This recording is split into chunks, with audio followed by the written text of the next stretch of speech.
Hi, I'm Douglas Mason, President and CEO of Rainy Mountain Royalty Corp., RMO, on the TSX Venture Exchange. Rainy Mountain Royalty Corp. is a Canadian-based mineral exploration project generator. The company currently holds multiple property interests in Ontario with joint venture partners and is seeking further joint venture partners for other drill-ready properties in our portfolio. For more information, please visit our website at rmroyalty.com or call me at 604-922-2030.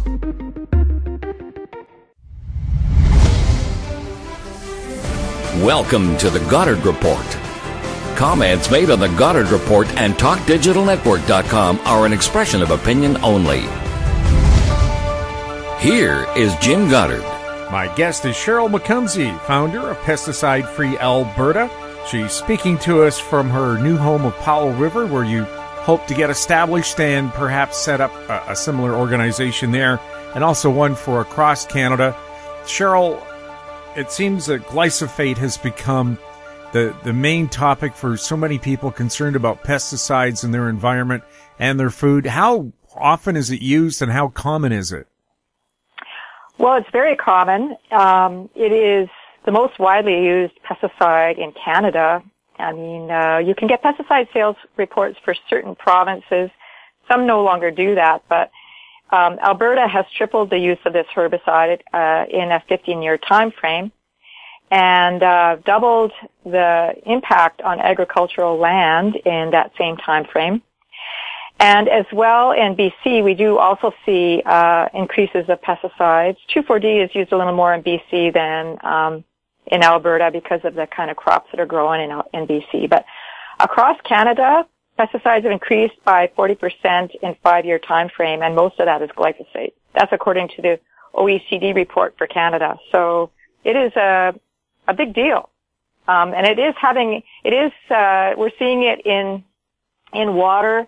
It has been measured in some studies in the rain. So we're told that it doesn't persist, but there are a number of studies that show that it does persist.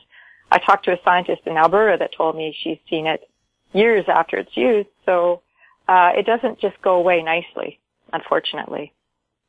If it's in the rain, how's it getting there? Well, just like anything that gets in the rain, I mean, you have evaporation and it moves up into the air. Some pesticides are more volatile than others, of course, but it's going to evaporate and go up into the air, and it moves. I mean, some pesticides we find way up in the Arctic, nowhere near where a pesticide sprayed, and we'll see it in Arctic ice going back several generations. So people give this idea that, pesticides just break down and disappear, but that's really not the way it is. And, we had some results done in Alberta a number of years ago, even before we were using these kind of volumes, and 65% of surface waters in Alberta showed at least one pesticide. So if it's in the water, it's quite easily going to get into the rain. And especially in California, this has been measured, and in China. But looking at the volume that we're using now in Canada, I wouldn't be surprised if we didn't find it in our rain here as well. Are governments reluctant to work? Are they ignorant on purpose or just ignorant? Well, I've kind of said this before. I think, people are generally very busy. I don't even think the general public knows a lot of this. The thing that's disturbing is that in the departments where this information is being brought forward, I just wonder where these reports go. I mean, why do we have a report in Alberta that says we have so much pesticides in our water, and then what happens? We've had 5 meetings with Alberta Environment, and each meeting we have brought up concerns around abuses of pesticides, which happen quite often, and it doesn't appear that most of them are addressed. So when, you depend on a government department to take care of these issues, and maybe politicians don't even know about them. It's inside the departments where this information is that I wonder why it's not addressed. I can't really give you a clear answer for that. I do know that some people who come to work for the government come directly from industry. So, they could have a possible conflict of interest. I know that in certain cases that's happened. I can't say how often and where, but I think it would be very difficult. We hear some scientists feeling that they can't speak out about things. We've heard that several times all across Canada. The media has reported that. So that's another concern. Well, under Stephen Harper, federal government scientists were banned from speaking to the media or speaking in public. Trudeau lifted that ban, and right after he lifted it, several scientists, especially from the Department of Fisheries, spoke out. But since then, I've heard nothing but silence. Have they re-gagged the scientists? I would say it hasn't really improved. I mean, that's what I'm hearing, that, we were told things were going to change, but they really haven't changed. So it's really disturbing. I mean, right now in the media, there's some scandals going on right now at a very high level of government. It sounds like, people are trying to cover things up. So that's being reported today on CBC with, at a very high level of government. We know there's scandals going on. So I don't know. It's very concerning. I think and it's not just one area, but certainly I know my area best is that I'm shocked that people can file a complaint, for example, with Alberta Environment, and in doing FOIPs on my own complaint around Edmonton's abuse of chlorpyrifos, they're not supposed to spray this pesticide in a park. It says so on the label, and this is restricted pesticide, and yet I have the spray sheets that show they definitely sprayed this in a park. And then when I FOIPed Alberta Environment's form of where I made a complaint on this issue, I see that all they did was call up Edmonton, and Edmonton said, oh, well, we published this in the Edmonton Journal that we spray pesticides. That doesn't have anything to do with how you use a pesticide. And so it's quite clear that Alberta Environment did not investigate this. What do you do then when you have serious abuses? Who do you go to? Yes, and it does seem that it's either, like I said, deliberate ignorance, or are they in the pocket of industry? You don't know. There's no way to find out. Yeah, we have several compliance officers with Alberta Environment. Maybe they want to do their job right, but if their supervisor, tells them what to do and that's not the right thing, then that's where the problem lies. So until our leaders that we elect are willing to investigate these issues more thoroughly, they will continue to happen. So conflicts of interest matter. If people are getting money from industry and they feel they have to, keep the lid on things, then yeah, you have a serious problem, and it goes through every area where you have government being the one that's supposed to oversee these issues. It's not just pesticides, but certainly pesticides are a big one. For us to be using so much of this and for it not to be reviewed properly as we've asked. In the case of chlorpyrifos, the federal auditor dedicated a whole page discussing how harmful this pesticide is, and also how it has not been reviewed since it was registered in 1969. 1969. We now have almost 2,000 peer-reviewed studies showing how harmful this pesticide is, how persistent it is, and yet it still has not been reviewed. So what kind of protection do Canadians have if we have pesticides like this on the market that are not being reviewed properly? Who's doing that? And why are they not doing it? We'll have more with Sheryl McCumsey right after this. Avon Resources Limited is a gold exploration company with significant projects in British Columbia, Saskatchewan, and the Yukon. Trading on the TSX Venture Exchange, symbol ABN, and the pink symbol ABN-AF. Surrounded by world-class gold deposits and mines, Avon's 23,000 hectares Forest Kerr Gold Project is located in the heart of the Golden Triangle in northwestern BC. For more information, visit us at avonresources.com.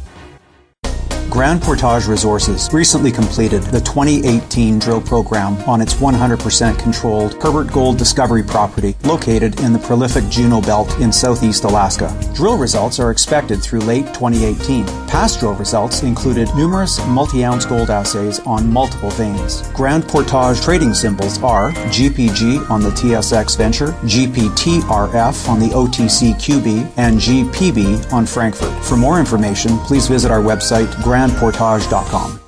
Welcome back. We're speaking with Sheryl McCumsey. Sheryl, every spring we see the television ads where people are cheerfully spraying Roundup all over their lawn to get rid of a few dandelions. Are there other alternatives for people who believe a Spartan, just green lawn that's nothing but grass? Oh, absolutely. There's alternatives. I mean, for hard surfaces, for example, steam. Steam works very well, and you don't have any residue from steam. It's something that I guess I'd heard, and I don't know if I could say this for sure, but I believe that the railroads used to use steam, and a guy that used to work for the CN told me they stopped using it because they were pressured from industry that if they didn't continue to use herbicides, they were no longer going to transport their goods on the rail system. I don't know if that's true or not, but why are we not using steam to take care of weeds on hard surface areas? It's totally viable way of addressing that issue. We could use, there's weed torches on the market. You can't use them everywhere because of a risk of fire, but they're certainly good on a driveway. They'll take care of your weeds right away. You don't have to worry about going on that area afterwards. It's not going to go into your water. When it comes to turf, well, what we really want is healthy turf. I mean, we have to think, first of all, do we want grass? There's many parts to these solutions. Grass is a very hard to maintain plant, really. So do we want grass, first of all? We need to ask ourselves that in the area that we're growing it. It's a lot of work to maintain. On a sports field, of course you want grass. So if you want grass, you want healthy turf, then create what you want, which is healthy turf. When you have a lot of weeds in your grass, if you have hard, deadpan soil, then the issue is not the weed. The issue is that you haven't created what you want, which is healthy soil, healthy turf, and how you get that is by having healthy soil. And there's a company called Turf Logic in the U.S. that has done a lot of education on soil microbes and creating compost teas. Every city has garbage. Garbage is actually a resource. You know, we don't think of it that way, but it is. If you create compost teas and you use this to feed your soil and you have healthy turf from healthy soil, weeds become hardly an issue anymore. It's just the way we think about it, and it's kind of backwards. We'll have more with Sheryl McCumsey right after this.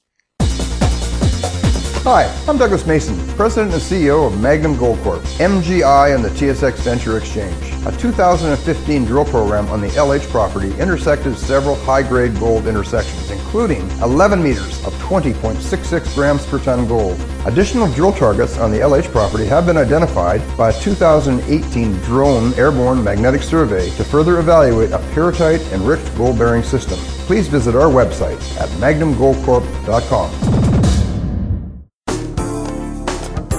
Don't miss out. Stay informed. Receive the HowStreet.com weekly recap with thought-provoking podcasts, radio, and articles delivered to your inbox. Sign up for the HowStreet.com weekly recap on our homepage at HowStreet.com. Welcome back. We're speaking with Sheryl McCumsey. Sheryl, you talked about an event, Seedy Sunday. It's not bad to live in a seedy neighborhood, is it? Yeah. Especially people who like lots of seeds, diversity and, open pollinated seeds or heritage seeds. Well, diversity is really important. Like for example, in our forest, if we have just pine and not aspen, you're going to have a forest that's going to just burn like crazy. Aspen can slow down the burn of a forest. So diversity is really important in so many ways, and Seedy Sunday or Seedy Saturday, depending on where you live, are great events. They happen usually in the spring, and a great place for gardeners to go and check out what different kinds of varieties of plants you can grow in your area. Native plants, for example, are the best thing to be focusing on because they're native. And also some of the more interesting things that are coming out there that we can grow in our yards that are edible plants, for example. You can grow something edible and beautiful at the same time. Why not? Why not have something edible in your yard? So I've loved going to these events. They're very educational, and you get a lot of positive vibes in these places. So I know there's one happening at Powell River, and I would bet there's some happening out your way. I really highly suggest that people who have an interest in this go check them out. Are you worried the big corporations are out to patent everything so you can't get genetically or nothing but genetically modified seeds? Well, I think that's their idea, is to pretty much have control of the market. I mean, they're buying up some of the companies that are organic. So, although I'm always saying, buy organic, it is a concern that, yes, big corporations, they know that this is having an impact on their market. So they are modifying things. Potatoes and apples, for example, they are non-browning, the Arctic apple and the innate potato, but they have problems. They all have problems if you start looking, if you start paying attention. I mean, the creator of the innate potato, for example, wrote a book about the problems with that potato, a non-browning potato. Do we need that potato? Well, the fast food industry is going to like a non-browning potato, but it has certain risks because the potato still bruises, still has damage to it, but we don't see it anymore, so we don't remove it. But in those areas where that potato has been damaged are toxins that build in that food. So there's all kinds of different risks with this technology that people don't understand very well, that genetic scientists have written about. There is a growing body of science around the concerns with it. But when it comes to putting a patent on a product, that's a form of control. And that's something that any big company likes to do, have a monopoly, because then they can charge and control the market any way they want. Certainly we've had some evidence of how well this is not working for the general public, and that agrochemical companies are making more and more profit and farmers are making less profit. And there's studies done on these things. So is it a good thing that we're genetically engineering a lot of crops? Well, when you start looking at this in greater detail, I'd say no, it's not a good thing. Diversity is where it's at, and the more diversity we have, the better. Wasn't there a major organic farm producer in the U.S. that was found to be faking their certificates of organic? Yes, I heard about that recently. There's always going to be cheaters in the system. And so it's really important to be, taking care of that and trying to maintain what we have. So it's kind of like being very vigilant about protecting organic as much as we can. So calling out the cheaters is really important. I still think, though, that the best we have is organic, because when you look at where we've tested products, organic still has the lowest residues of pesticides in the food than conventional food in general. And in Canada, you can make connection directly with a farmer in your area and try to access food locally with someone who is using better practices. Sheryl, is there any way to guarantee what you're buying when it says organic is organic? Can you do tests or send it for testing somewhere? Well, there are labs in Canada that do testing on soil and water, and there must be a way for testing food, because a guy in BC has pressured the government to do glyphosate residues on our food and found alarming residues in our food, especially in legumes and cereal crops here in Canada. Some of them were above what we consider acceptable levels. But still, organic had the lowest levels. I'm not sure. There probably, if you wanted to look at that personally, there's certainly going to be a cost. It would be better to try to do it as a group. And I would test a lot of things. I wouldn't just test organic foods. I would test conventional foods to do a comparison. Otherwise, you're not really doing justice to the system. I think that still I would trust organic most of the time, like we have to trust something. You can drive yourself a little bit crazy with all of this. At the same time, if there is an organic brand that's been found to be failing the public, I would avoid them. And as far as Canada goes, I couldn't say that I know of any particular organic brand that I would avoid. But the thing that I found is some big retailers, however, have confused people about what organic is. So if you don't have organic certification and you're in an organic store, they can have all kinds of product that's not organic. I think we talked about that before. Well, they like throwing around the word natural, and as I point out, rattlesnake poison is natural. Yes. Natural, we still hear that word, and actually there's some really funny videos created on natural. Natural means nothing at all. Everything could be called natural.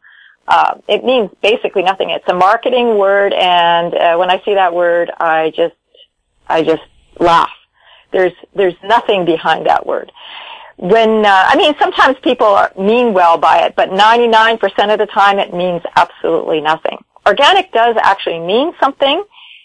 People can say they're free of certain things, but you have to, it's getting to be a lot of work for consumers really to know how to consume in a way that protects their health. I have to admit that's difficult, but when you make the effort and you notice a change in your health, there's nothing like that. And I know I feel great at 60, better than I did when I was 40. And I know why I feel that way.